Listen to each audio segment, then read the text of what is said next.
বাজান সেই নবীর উম্মতের উপর কিছু দায়িত্ব আছে। সেই দায়িত্বের মধ্যে আজকের একটা দায়িত্ব, যে সোনার ছেলেরা টাকা পয়সা খরচ করে বাবার জন্য দোয়ার মাহফিল, দাদা দাদির জন্য দোয়ার মাহফিল, সকল কবরবাসীদের জন্য দোয়ার মাহফিল। বাবা, কবরবাসীদের পাশে কেউ থাকে না। কেমন বাবা কেমন মায়ের সন্তান পেটে রাখছে, আজকে সকল বাসীদের কবরের পাশে দাঁড়াইলো। একবার বলুন আল্লাহু আকবার। দেশের মানুষ মা বাবার কবরে রাইখা, দাদা দাদির কবরে রাইখা কবর সারো কইয়া চলে আসে। আজকে কেমন মায়ের সন্তান পেটে রাখছে, কেমন বাবা সোনার সন্তান দুনিয়ায় রাইখা কবরে গেছে, তার আজকে সকল কবরবাসীদের পাশে দাঁড়াইছে। একবার বলুন আল্লাহু আকবার। আমি দোয়া করি আল্লাহ তাদের নেক হায়াত বাড়াইয়া দেখ, রুজি রোজগারে আরো বরকত লাগাইয়া দেখ। সকলে বলুন আমিন। আসুন, আজকের মাজলিস অত্যন্ত গুরুত্বপূর্ণ মাজলিস। এই শাবান মাসে আখিরি নবীর উম্মতের দোয়া কবুল হয়। বসেন, আমরা হাত বাড়াইয়া দেখাইছি, কারো মা নাই, কারো বাবা নাই,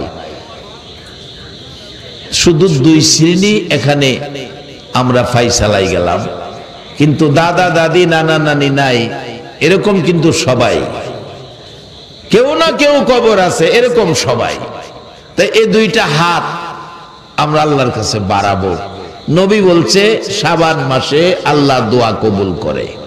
তাইলে আমরা সিদ্ধান্তে পৌঁছতে পারি, কবরবাসীদেরকে আজকে আমরা শান্তিতে নিয়ে আসবো আল্লাহর কাছে কইয়া। আর আমরা যারা আছি, জীবনে জানা অজানা অপরাধ যদি থাকে, আল্লাহ যেন আমরারে আজকের এই শাবান চাঁদের প্রথমে শুরুতে আল্লাহ যেন আমরারেও মাফ করে দেয়। আল্লাহ মাফ করে দেওয়ার ক্ষমতা আছে কি না?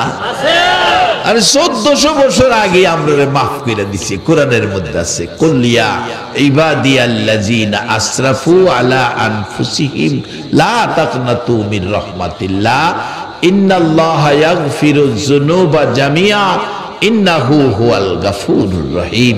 সকলে বলুন মারহাবা। বাবারা, আমি পবিত্র কোরআন শরীফ থেকে সর্বপ্রথম তেলাওয়াত করেছি কুল্লু নাফসিন যায়িকাতুল মাউত। এই কথাটা কার? সবাই বললে ভালো হয়। আল্লাহ। বান্দা যখন আল্লাহ কইয়া ডাক মারে, আল্লাহ যে কত খুশি হয়। এই ঘোষণাটা, এই কথাটা কার? আল্লাহ। কত যে খুশি হয় বান্দা আল্লাহ কইয়া ডাকলে।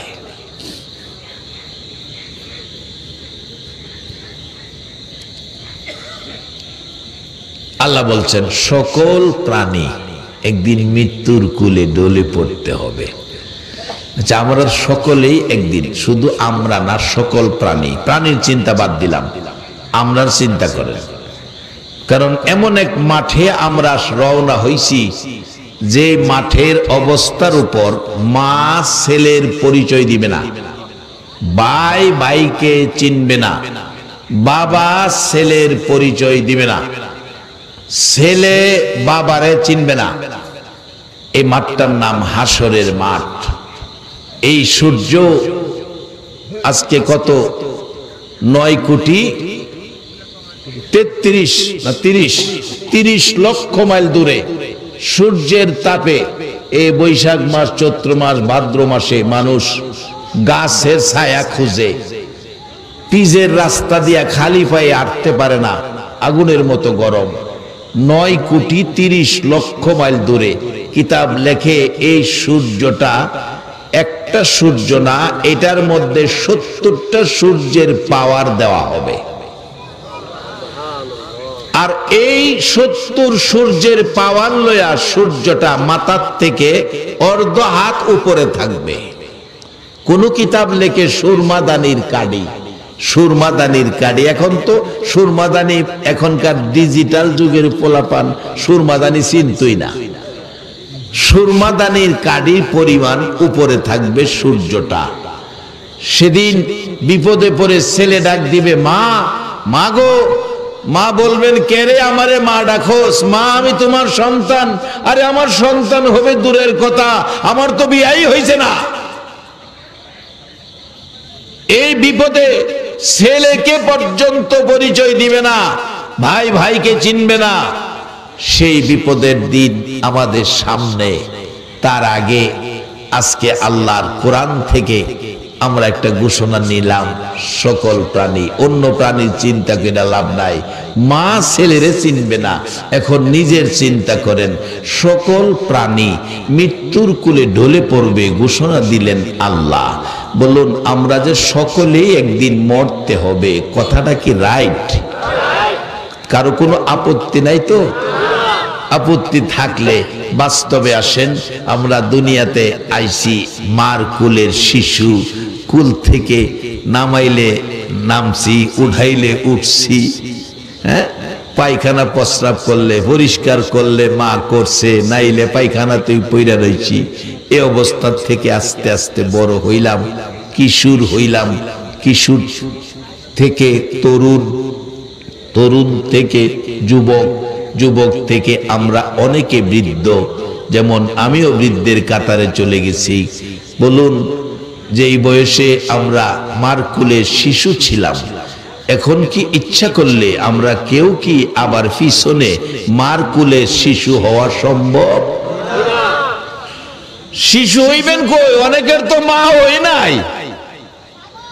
মা থাকলেন, আচ্ছা চেষ্টা করতেন। অনেকের মা হই নাই, হাত তুলছেন না অনেকে? আমার মতো মা হারা। মার কুলের শিশু হওয়া সম্ভব না। শিশুর থেকে কিশোর, তরুণ, যুবক, এরপরে বৃদ্ধ। একটা তরুণ, আচ্ছা তরুণ এই কি পারবো সারা জীবন তরুণ থাকতো? পারবো? জোর কেড়ে পারবো? বলে হুজুর আমরা দেশও আছে, এই মনে আমরা দেশও আছে। এক বেটার নাম বাচ্চু, বেটা সাদা দাড়ি, অহনো বাচ্চু। এটা আমি জিগাইলাম, বাচ্চু ভাই আপনি কি অহনো বাচ্চা হইছেন? কোকিল লিগা মানে বাচ্চুটা, হ্যাঁ বাচ্চার থেকে বাচ্চু কয়। শুরু সমাজে মা বাবা আউস্কিরা নাম রাখছে, অহনো বাচ্চু ওইটা, হ্যাঁ তা আপনি তো বুঝে রেখে গেছেন অহনো বাচ্চু, বাচ্চাটা। হ্যাঁ বাজান, বাচ্চা ডাক্তার বউ, কিন্তু বাচ্চা রাখতার তো না। মালিকের সিস্টেম মতো বুইরা ওন লাগবো কেন? মালিক যে ঘোষণা দিছে কুল্লু নাফসিন যায়িকাতুল মাউত, তোমার মৃত্যুর সাথে সাক্ষাৎ হবে। কোরআন বলছে ইজা জা আজালুহুম লা ইস্তাখিরুনা সাআতাও ওয়া লা ইস্তাকদিমুন, সময় মতো আজরাইল তোমার সাথে দেখা করবে, ছুটবার জায়গা নাই, ফলাইয়া থাকবার রাস্তা নাই। তরুণ নাম রাখছে বেটার, তরুণ। বেটা বুইরা লাড়ি বর কইরা আনে, এ বেটার এটা হ্যাঁ তরুণ। আমি জিগাইলাম চাচা আপনার তরুণ ডাহে, আপনি তো বুড়া।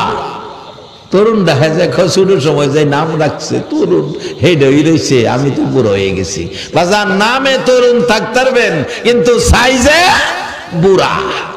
তাই আমি অনেক সময় বলি, আজকে তুমি ছেলে, কালকে হবে বাবা, পরশু হবে দাদা, তরশু তোমার গায়ে লাগবে কাফন সাদা। এর বাইরে আর একটা কদম যাওয়ার ক্ষমতা নাই।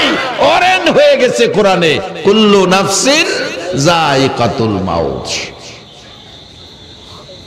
বাজান দুনিয়ার ওয়ারেন্টের আসামি থানার পুলিশ ধরতে পারলে একটা বান দিয়া গাড়িতে উঠায়, টেলিফোন উপর থেকে আসলে ছাইরা দেয়, আর না হয় কোর্টে পাঠায়, কোর্ট জেলখানায় দেয়।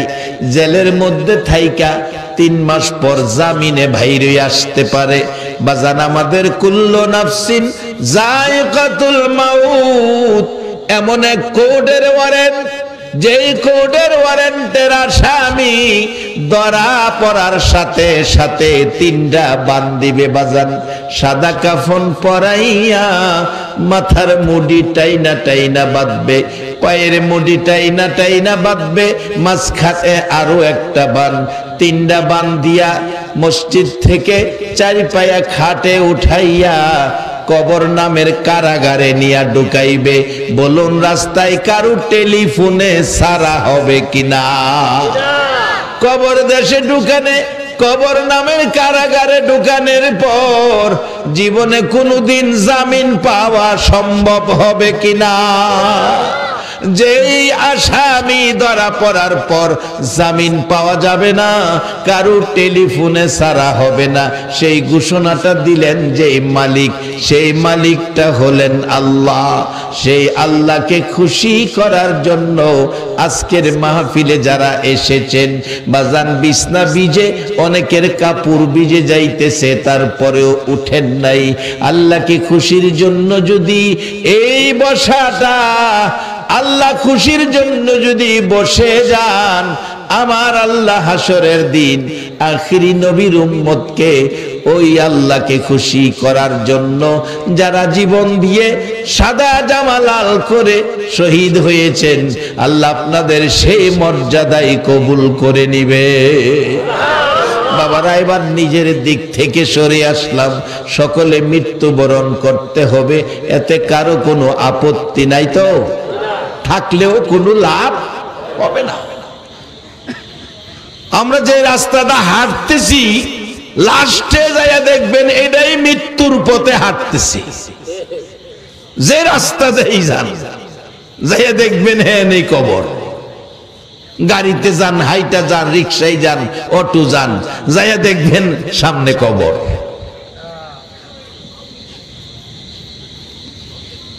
এখন কবরের অবস্থা কি? কবরে যে যাবেন, নবী বলছে এক একটা কবরে 99টা করে সাপ, এমন বিষাক্ত সাপ। একটা সাপ যদি মাথাটা দুনিয়াতে বাইর কইরা একটু শ্বাস ফালাইতো, সমস্ত পৃথিবীর গাছ গাছরা বিশ্বের একশনে পুরে ছাই ছাই হয়ে যাইতো। রাসূল বলেন এমন পুরাই পুরতো, কিয়ামত পর্যন্ত এই জমিনে আর একটা ঘাস হইতো না।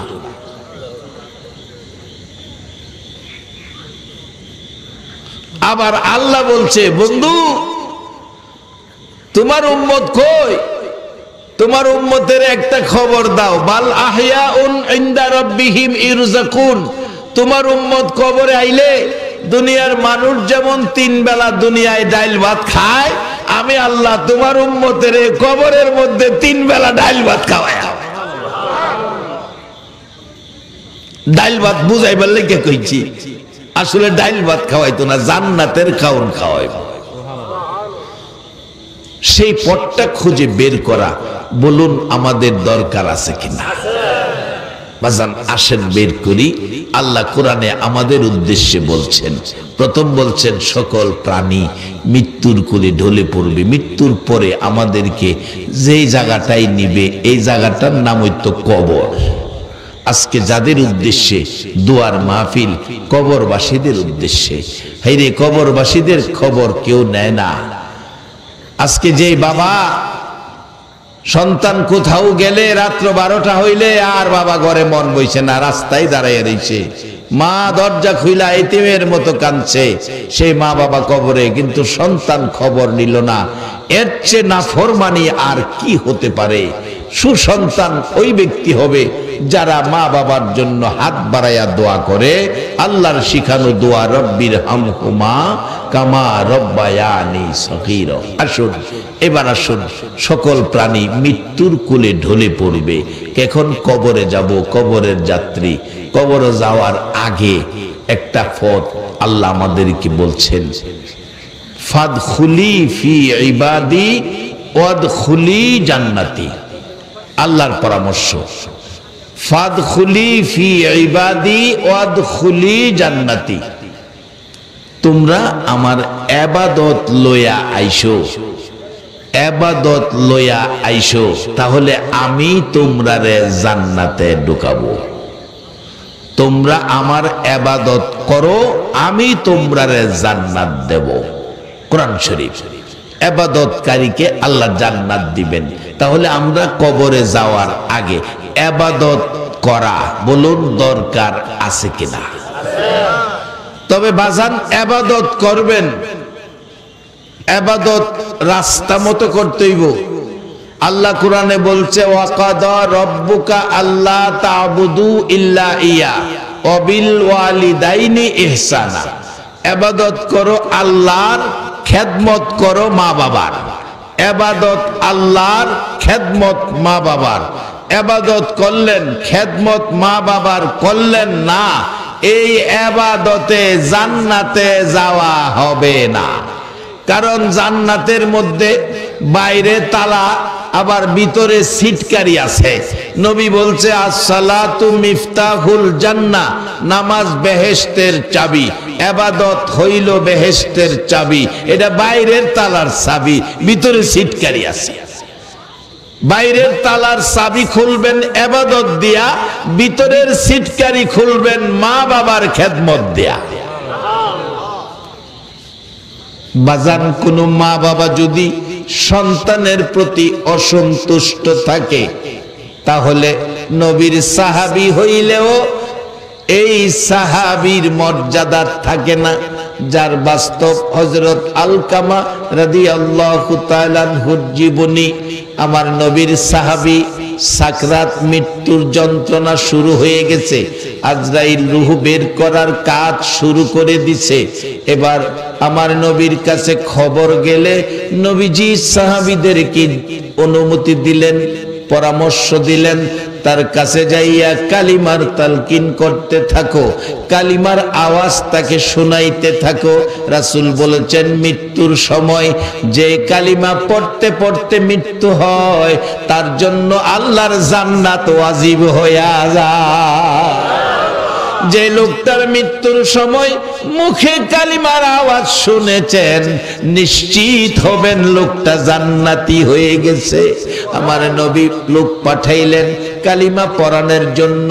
কালিমা পড়লে আলকামা চোখের পানি ছাড়ে, মুখ দিয়া কালিমা আসে না, চোখ দিয়া পানি আসে।